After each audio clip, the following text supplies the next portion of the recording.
Welcome to the channel. Before we begin, I'd like to ask you to support the project by subscribing to the Telegram and YouTube channels. Click the bell to receive all notifications, like the video if you found it interesting, and leave comments. You can also follow the links in the video description to articles and read them. This will greatly help the channel. So picture this. It's January 29th, 2026, and OpenAI makes an announcement. They're retiring a popular AI. Now, normally a tech company retiring old software isn't exactly front-page news, right? But this was different. For thousands of people, this wasn't about a software update. It felt more like the end of a relationship. Let's get into why saying goodbye to an AI actually broke so many hearts.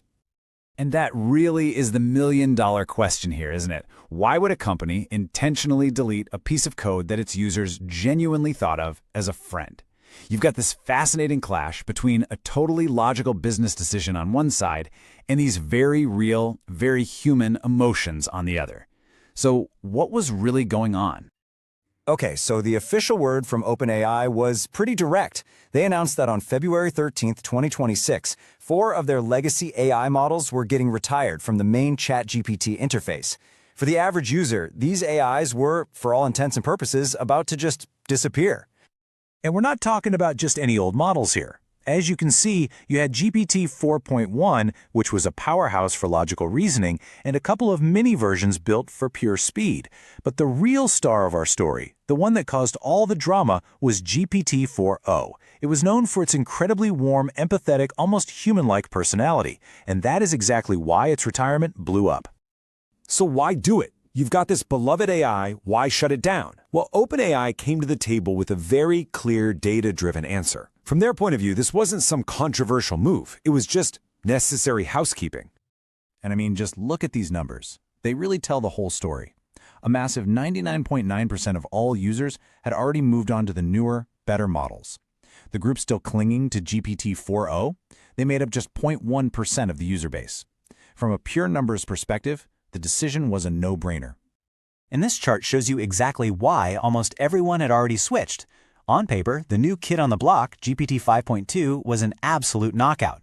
Its reasoning was dramatically better, it was near-perfect at coding, and its long context ability was state-of-the-art. And, check out that last row, its personality was now fully adjustable, unlike GPT-4o's fixed personality. So, you look at this, and it seems like a completely logical, straightforward upgrade. But here's where the story gets really interesting. This wasn't actually the first time OpenAI had tried to pull the plug on GPT-4o. They tried it once before, and, well, let's just say it did not go smoothly. The company had completely underestimated the bond that users had formed with this machine. This timeline really breaks it down. So in August of 2025, the super powerful GPT-5 comes out. Everyone's excited. The very next month, OpenAI tries to quietly sunset GPT-4o. The reaction was immediate, and it was fierce. Forums, social media, they just exploded with people expressing what you can only describe as real grief. The backlash was so intense that OpenAI did something you almost never see a huge tech company do. They backtracked. They reversed the decision and brought GPT-4o back online. And this quote right here, this gets to the very heart of it. People weren't talking about losing a tool. They were talking about losing a companion, a friend. For this very vocal group of users, you couldn't just upgrade a friendship. The AI's unique conversational style had created a genuine connection.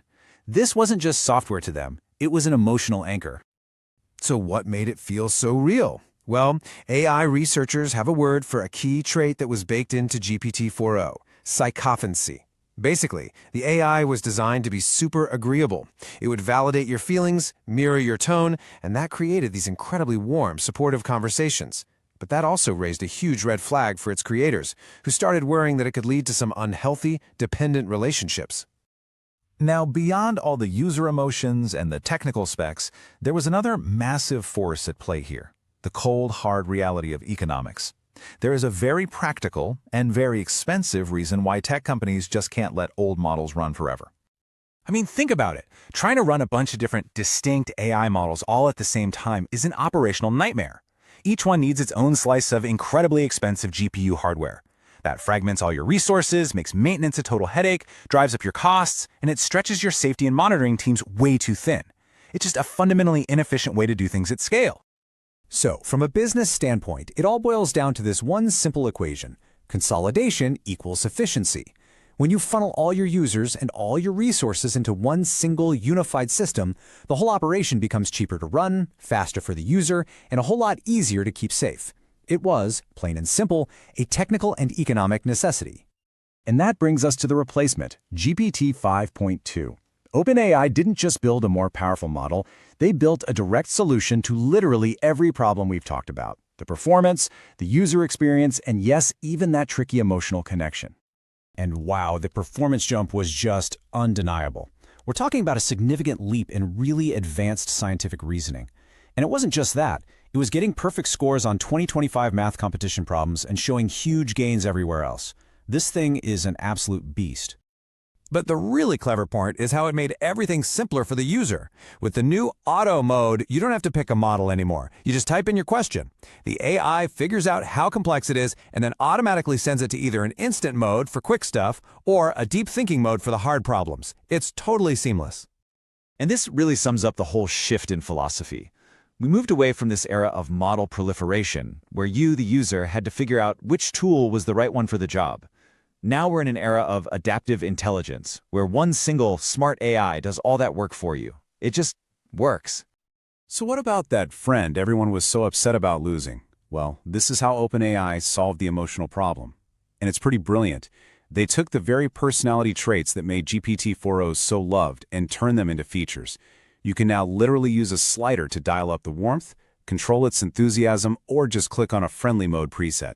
They didn't kill the personality, they just put you in the driver's seat. So, when you step back and look at this whole story, what's the big lesson here? What did we actually learn from this digital farewell? Well, it taught us something really profound about where our relationship with technology is heading.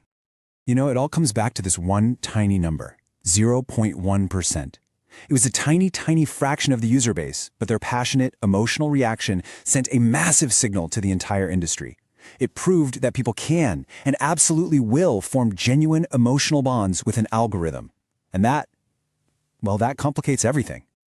This whole situation fits into a development cycle that's super familiar in the tech world.